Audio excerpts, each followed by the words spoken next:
दोस्तों नमस्कार। आज मैं आपको एक नई कहानी सुनाने जा रहा हूँ।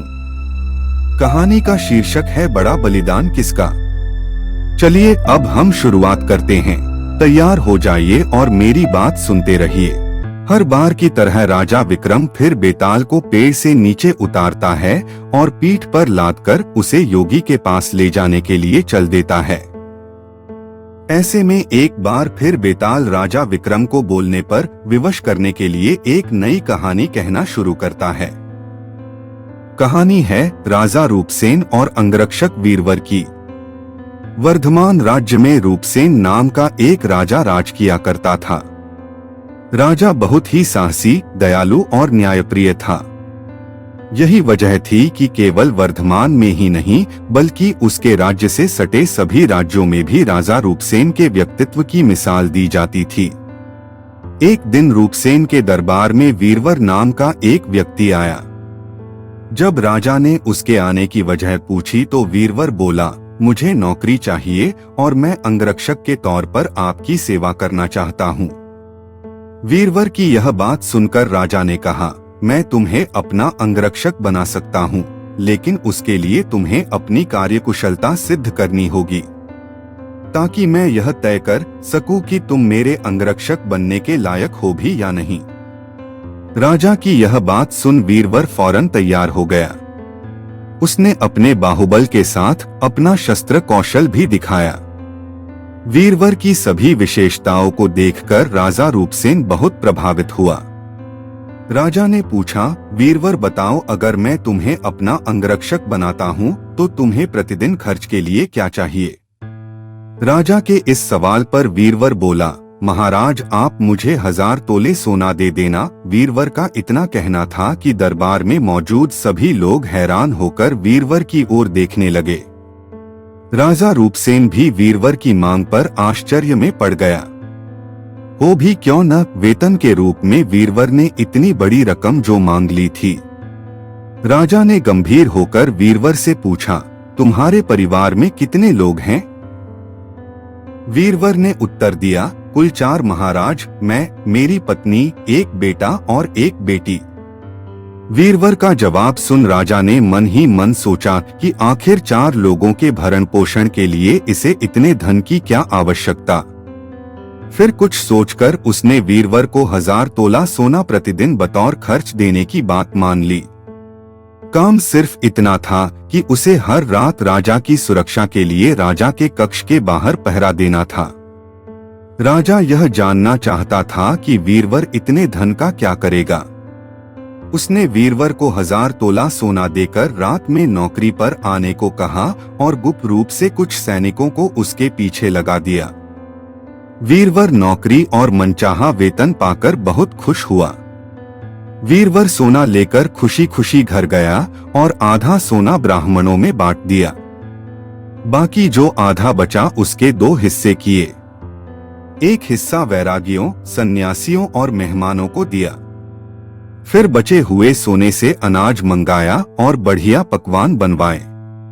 तैयार पकवान को पहले गरीबों को खिलाया और फिर उसके बाद जो बचा उसे अपने परिवार के साथ मिल बांट कर खाया। वीरवर की निगरानी कर रहे सैनिकों ने यह सारा नजारा देख जाकर राजा को बताया। राजा को यह जान संतोष हुआ कि उसके द्वारा दिए धन को वीरवर अच्छे काम में लगा रहा है। अब राजा को यह देखना था कि वीरवर अपने काम में कितना खरा उतरता है। वीरवर जब महल पहुंच राजा के कक्ष के बाहर पहरा देने लगा तो राजा सोया नहीं। राजा पूरी रात चुपके से जांच करता रहा कि वीरवर अपना काम कितनी ईमानदारी से करता है। राजा ने पाया कि वीरवर बिना पलक झपकाए पूरी मुस्तैदी से कक्ष के बाहर पहरा दे रहा था। वीरवर की ऐसी कर्तव्यनिष्ठता देख राजा बहुत ही खुश हुआ।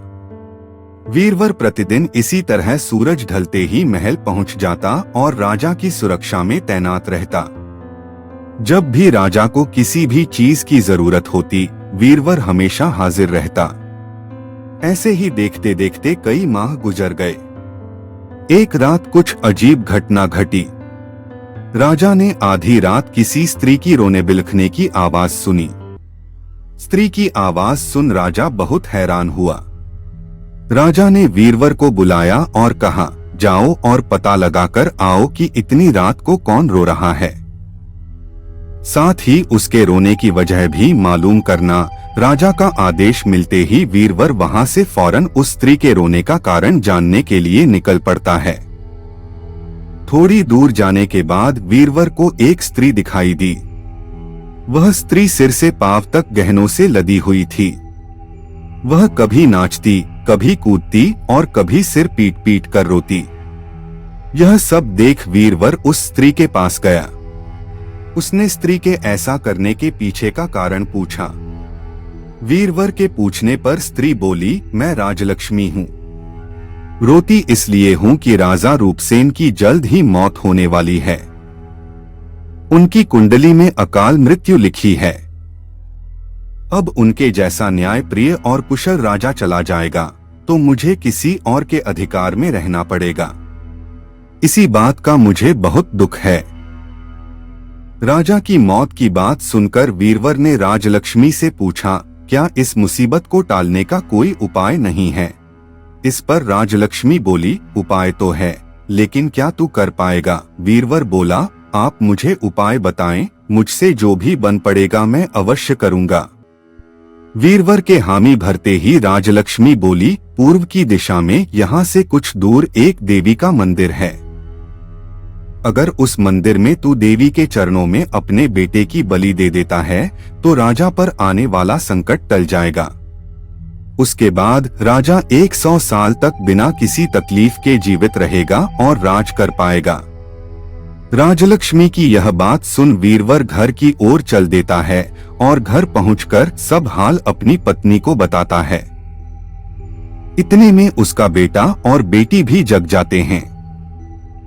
जब वीरवर के बेटे को इस बारे में पता चलता है तो वह भी खुशी खुशी देवी के चरणों में बलि चढ़ने के लिए राजी हो जाता है।